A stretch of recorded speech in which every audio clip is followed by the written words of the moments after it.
Shalom, saudara yang dikasihi oleh Tuhan. Jumpa kembali dengan program Alkitab Menyapa dari Gereja Persekutuan Misi Injil Indonesia, Samarinda.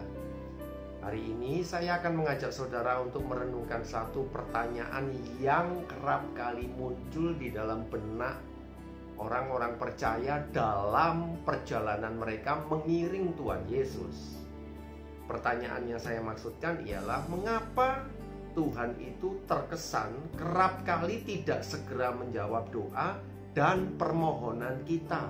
Padahal menurut pemikiran saudara dan pemikiran saya, situasi dan kondisi itu sudah sangat mendesak sekali untuk segera ditolong. Tapi faktanya tetap saja Tuhan terkesan membiarkan dan tidak segera turun tangan. Nah, saudara, ternyata hal itu juga pernah terjadi di dalam kitab suci. Nah, saat itu Tuhan Yesus diberitahu bahwa Lazarus sakit. Nah, saudara tahu siapa Lazarus? Ya, betul. Dia adalah saudara dari Marta dan Maria yang tinggal di Betania. Tetapi bukan itu yang saya maksudkan. Lalu apa? Mari kita lihat di dalam Yohanes pasal yang ke-11.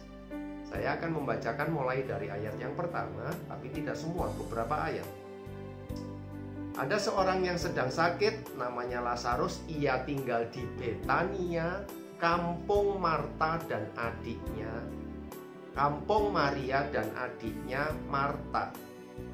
Maria ialah perempuan yang pernah meminyaki kaki Tuhan dengan minyak mur dan menyekanya dengan rambutnya.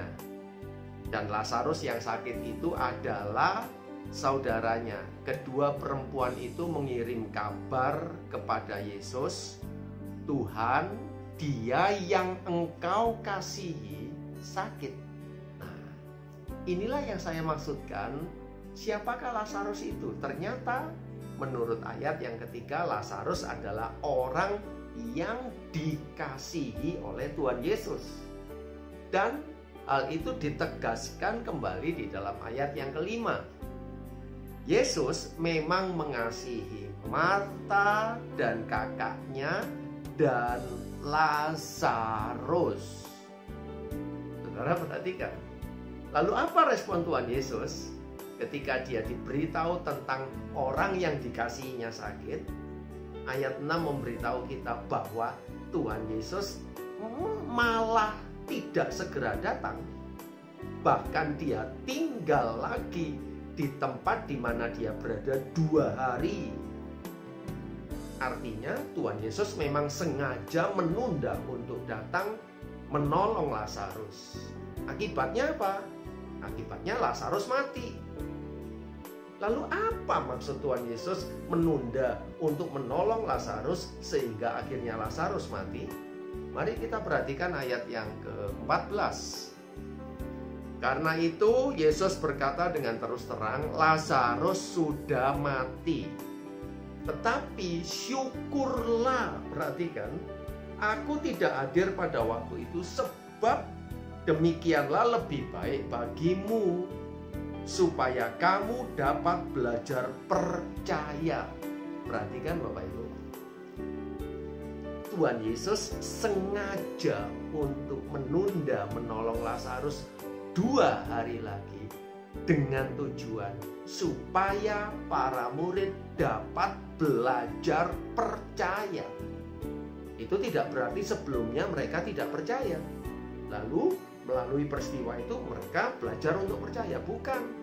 Sebelumnya mereka adalah orang yang percaya dan melihat begitu banyak mukjizat yang sudah dilakukan oleh Tuhan Yesus. Tetapi perkara yang akan mereka hadapi saat itu, perkara yang lebih besar lagi dibandingkan dengan perkara-perkara yang sebelumnya. Dengan demikian, arti dari kata supaya mereka dapat belajar percaya itu adalah supaya mereka diteguhkan iman percayanya dengan persoalan yang lebih besar, yaitu persoalan kematian.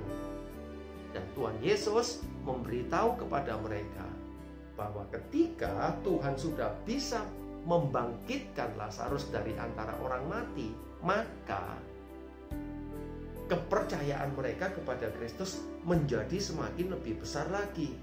Karena mereka melihat ada perkara yang sangat besar, lebih besar daripada sebelumnya, dan Tuhan ternyata selesaikan dengan baik. Tentu saja ini akan berimbas kepada kepercayaan mereka yang lebih diteguhkan lagi. Nah, Bapak Ibu yang dikasihi oleh Tuhan, saya percaya mungkin saja hari ini saudara dan saya menghadapi pergumulan yang sangat berat dibandingkan dengan pergumulan-pergumulan sebelumnya. Dan ketika kita sudah berdoa kepada Tuhan, ternyata Tuhan tidak segera menolong. Bahkan ketika kita sudah merasa sangat terdesak, bahkan berada di pinggir jurang, seolah-olah seperti itu, tetapi Tuhan Yesus tidak segera datang menolong saudara dan saya.